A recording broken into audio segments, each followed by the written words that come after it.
Nah ini, ingin sesuatu yang berkualitas, Ya. tapi kondisi dan keadaan sangat tidak mendukung. Salah satunya dari segi modal, ini kan yang banyak dialami orang kan. Modalnya tidak sedikit atau bahkan nggak ada, tapi ingin membuat sesuatu yang berkualitas. Sebenarnya bisa atau tidak? Bisa kalau kita memang ahli di bidangnya. Jadi bisa dengan modal yang sedikit, asalkan orang-orang yang terlibat itu memang ahli di bidangnya. Oke. Jadi kebalikan ya, kalau orang yang di situ tidak benar-benar ahli, berarti yang dibutuhkan modal yang banyak. Iya. Itu sudah hukum ya? Sudah hukum. Satu, yang kedua, kalau memang kita benar-benar ahli di bidangnya, orang yang akan mencari kita. Bukan kita yang mencari orang. Oke. Satu. Yang kedua, berkualitas atau tidaknya itu bukan hanya ditentukan oleh kita ahli juga. Oke, tapi ditentukan oleh prinsip.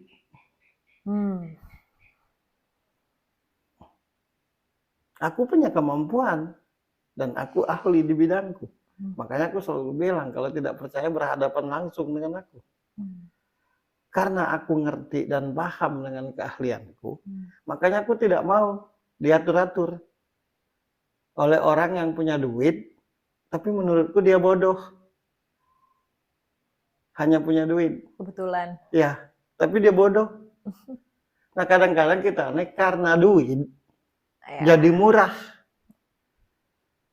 Akhirnya tidak berkualitas. Kaya itu tidak salah. Sukses tidak salah.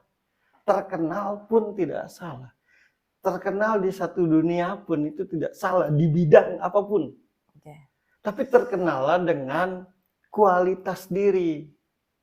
Terkenallah dengan keahlian, benar-benar ahli. Terkenallah dengan benar-benar mempunyai skill yang mumpuni. Terkenallah dengan kepribadian dan mental yang mumpuni. Dan punya prinsip lah. Jangan karena asal duit. Aku tidak pernah ragu dan takut dalam berbicara di sudut pandang ini. Kenapa? Karena aku ngerti dengan apa yang kubicarakan. Oke. Di acara pencarian bakat, kan banyak tuh acara yang mengadopsi ya, maksudnya sama aja gitu, di luar namanya sama, di sini sama gitu kan. Tapi selalu saja kalau orang di luar Indonesia yang bikin tuh jadi patokan gitu.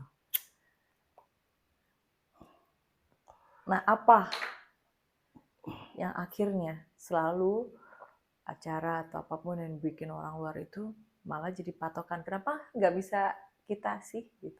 Karena orang luar itu terkenal karena skill. Kalau kita ini terkenal karena kontroversi. Oke. Nah kontroversi patut dicontoh nggak? Zaman sekarang sesama artis saling caci maki. Kalau orang luar itu kemampuan diri itu harga diri. Jadi mereka tidak akan muncul dan tampil kalau tidak ngerti. Dan ini ya, benar-benar menghargai skill. Iya, menghargai walaupun skill. Dibalik itu kepribadiannya seperti apa. Iya. Lihat di Indonesia, bukan di Indonesia, American Got Talent. Walau penampilan peserta itu biasa aja, tapi tidak jadi patokan. Yang penting skill bernyanyinya keren. Tetap dihargai. Tetap dihargai. Nah kalau kita sekeren apapun bernyanyi, kalau penampilannya jelek, stylenya jelek, malah dihina, malah diejek. Kalau bisa biar cepat terkenal, ajang tuh bikin kontroversi deh.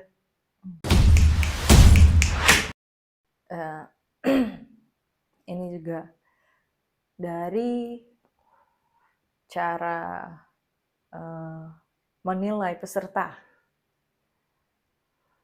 Kalau orang luar, Kalau sudah standing ovation itu, tidak banyak lagi yang disampaikan.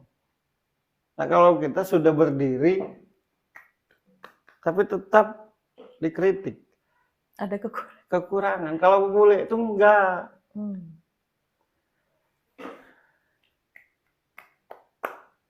Wow, keren. Sudah. Nah, kalau kita standing ovation, tapi setelah duduk kurang ini, kurang itu, kurang anu. Jadi untuk apa standing ovation?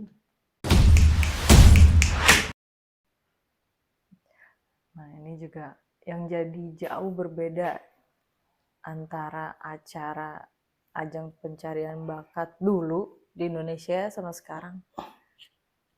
Kenapa jadi lebih seru jurinya antara juri-juri dibanding pesertanya gitu? Ya karena menjual jurinya, bukan menjual pesertanya. Carilah juri yang lagi terkenal, walau tidak ngerti. Oh, gitu. Okay. Nah, kalau di luar itu benar-benar menjual talenta peserta. Sehingga begitu mereka juara tuh emang terkenal. Banyaklah talenta-talenta di luar sana yang ditemukan karena ajang pencarian bakat jadi terkenal banyak. Jadi juri yang dipilih itu bukan berdasarkan keterkenalannya, tapi berdasarkan kemampuannya, pemahaman di bidangnya. Oke. Nah, kayak Simon Cowell itu kan pencipta program, eksekutif produser. Dan dia benar-benar mencari orang yang berbakat.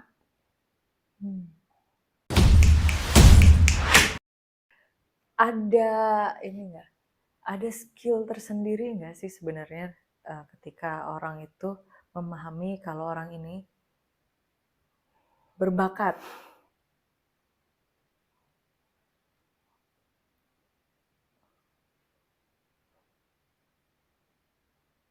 Ya ada, itu insting namanya. Oke. Insting. Salah satu menurutku Simon Cowell itu tidak hanya membuat program, tapi dia punya insting bahwa orang ini bakal terkenal. Itu yang nggak bisa dipelajari. Terus ya? para jurinya tuh objektif, menilai berdasarkan pemahaman, menilai berdasarkan pengalaman, Ya. menilai berdasarkan pengetahuan, bukan menilai berdasarkan suka atau tidak secara pribadi. Nah, kebanyakan itu menilai suka atau tidak suka karena pribadi, karena personal. Contoh, aku ini misalkan penyanyi rock, misalkan, atau aku ini penyanyi pop, misalkan. Nah, karena yang di depanku lagi nyanyi lagu dangdut, atau yang di depanku ini lagi nyanyi lagu rock, aku langsung nggak suka. Karena dia lagu rock, aku penyanyi pop. Nah, itu tidak objektif. Jadi nilailah berdasarkan pengetahuan bernyanyi. Bukan dinilai gara-gara aku suka atau tidak secara pribadi ke dia. Ini pertandingan. Bukan panti sosial. Gue pribadi pernah. Iya. Di posisi itu. Iya. Di salah satu acara ajang pencarian bakat. Yang menurut gue spesifik gitu. Untuk mencari bakat kan. Tapi lagi-lagi yang anehnya itu ketika melihat ada peserta yang kayaknya ya tinggal poles-poles dikit gitu kan, tidak suka gitu. Iya. Jadi tanggung jawab. Terus ini juga apa ya, waktu itu antara penyelenggara dan juri-jurinya itu kan gak sinkron ya, kayaknya ada yang miss di situ. Tapi yang paling bikin gue bingung adalah kayaknya kalau gue nggak nyanyi nggak apa-apa asalkan gue bisa ngangkat-ngangkat para jurinya. Nah itu yang paling Ya itulah berasa. sebab-sebab yang membuat akhirnya ajang pencarian itu yang menang pun akhirnya tidak muncul. Iya. Karena dipilih bukan murni berdasarkan skill. Dipilih bukan murni karena dia menarik. Dipilih karena suka. Kita tuh harus objektif. Iya. Terus juga gue ditanya, di antara beberapa juri itu, lu ngefans sama siapa gitu? Gue jawab aja nggak ada, karena memang nggak ada. Ya itu dianggap tidak sopan. Iya, itu dianggap tidak sopan gitu. Padahal ya itu jujur aja, bukan mereka gitu yang gue idolakan. Nah itu sebab. Tapi bukan berarti gue benci. Nah itu nyambung dengan pertanyaanmu tadi yang kenapa pada akhirnya hilang bahkan tenggelam. Gitu. Dan ya anehnya gitu kan, nggak aneh sih buat orang lain, tapi buat gue di situ aneh karena gue mau berkompetisi untuk nyanyi, tapi yang ada disuruh ngerayu gitu, dan itu jelas banget gitu untuk ya merayu lah, gimana sih. Cuma gue nggak mau, akhirnya tidak diterima. Hanya karena gue tidak mau merayu gitu. Lucu banget. Iya yang benar itu adalah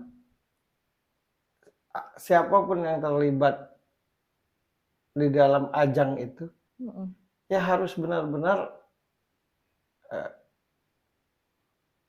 di posisi yang sesuai fungsinya. Itulah salah satu cara untuk menciptakan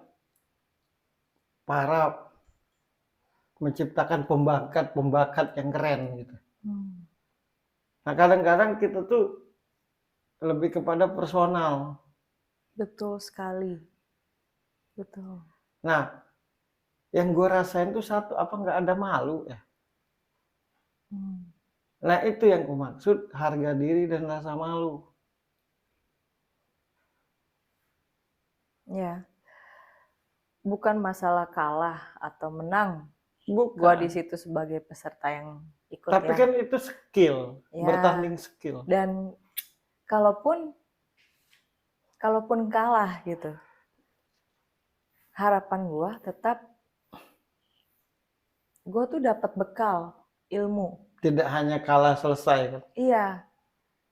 Dari komentar mereka, gue tuh ada yang bisa gue petik karena kan mereka senior. Jadi pasti pengalamannya jauh sekali dibanding gue gitu. Adalah hal yang bisa gue petik di situ, apa yang disampaikan gitu. Tapi karena ya itu tadi komentarnya bukan nggak objektif ke skill, tapi suka atau tidaknya ke personal, ya gue pulang dengan tangan kosong gitu, artinya nggak dapat bekal ilmu apa-apa gitu. Itu yang sangat disayangkan. Yang mengadakan ajang itu tidak salah. Nggak. Tapi yang bertanggung jawab untuk mencari orang-orang yang memang punya bakat di bidangnya, nah itu. Dan bagi peserta yang mungkin mentalnya tidak siap menerima kenyataan, karena di luar, ketika dia jadi penyanyi di luar, orang suka, ya kan? Suka dengan objektif, karena menyenangkan. Nah, begitu berhadapan dengan kompetisi juri-juri artis, dia dapat komentar yang jauh berbeda gitu. Dan akhirnya ada satu peserta di situ yang bareng sama gue sangat-sangat ngedrop banget, frustasi karena komentar yang diberikan gitu. Dia kebingungan. Harus apa lagi? Harus apa gitu. Kalaupun gue tidak bisa lanjut di kompetisi itu, di dunia nyatanya ini dia jadi kebingungan, gue ini benar-benar menyenangkan atau tidak ya? Kok di depan orang yang dia anggap senior seperti direndahkan gitu. Begitu di luar orang senang. Kan dalam setiap ajang itu ada bahasa mentor. Iya. Nah, mentor tuh kalau bahasa universalnya, bahasa umumnya, guru. Nah, tugasnya seorang guru itu mencari yang punya bakat, sehingga yang punya bakat itu jadi luar biasa. Nah, bukan menerima yang sudah jadi. Nah, kebanyakan kadang bahasanya mentor, tapi pinginnya nyari yang sudah jadi. Ya itu tadi, seperti yang kubicarakan tadi, bahwa juri atau mentor mengasah kerjanya tuh, memberitahu, Mengasah dan mengasuh. mengasah, mengasuh, memberitahu, sehingga yang punya bakat tadi jadi tambah keren bakatnya. Bukan menerima yang sudah jadi. Dan disemangati gitu. Contohnya misalkan kan dari tiap ajang itu ada audisi dulu. Iya. Sebelum akhirnya terpilih sebagai salah satu peserta kompetisi. Iya. Nyanyinya bagus. Tapi secara teknik bernyanyi bagus. Iya. Berkarakter misalkan. Tapi dia nyanyi masih gugup. Penampilannya belum keren. Ya wajar, namanya juga pertama kali. Masa langsung udah di komen? Ya kalau begitu begini aja judul ajangnya, mencari para pembakat yang sudah jadi artis. Nah, kadang-kadang kritikan tuh ajang pencarian artis yang udah jadi. Nah, itu aja. Ya kan? Iya. Yang gue rasa nih, kalau sudah menjadi artis tuh kayaknya dia yang paling keren deh. Dia yang paling tahu, dia yang paling paham. Dan yang ya keren sih, tapi bukan berarti paling keren. Nah, kalau di luar situ tidak. Iya. Apa ya? Benar-benar ya juri di situ benar-benar memberikan waktu dan tempat dan memaklumi kekurangan peserta di awal-awal, ya, memaklumi kekurangan, habis itu benar-benar memberi masukan, objektif. Jadi peserta pun yang tadinya gugup jadi enggak gitu, karena dimaklumi kan, karena disemangati gitu. Dan tidak ada sama sekali dari peserta ini yang memihak gitu. Karena biar untuk menyenangkan juri. Nggak ada istilah untuk menyenangkan juri secara pribadi gitu.